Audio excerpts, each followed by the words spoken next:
Did you know that now you can check your train live status on WhatsApp? Well, IRCTC has introduced this feature for passengers. The new feature has been brought by Mumbai-based startup Railofy. This feature allows travelers to access all their information directly from WhatsApp, be it checking PNR or tracking live location of your train. So if you're traveling and want to check your live location on it, then we have explained a step-by-step guide for the same. So watch this video till the end. So the very first step is to save the WhatsApp chatbot number 98811 93322 of Railofy in your phone. After this, you have to update the WhatsApp application in the phone and refresh the contact list.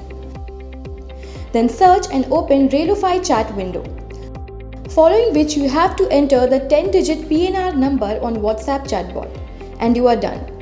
Railofy chatbot will send you the real-time alerts and details of the train. Also, you can get live updates and alerts by sending PNR number before traveling by the same process. Well, these were the easy step-by-step guide on how you can check your live train status on WhatsApp. Well, we hope you like this video. For more such informative content, do like and subscribe to our channel India.com.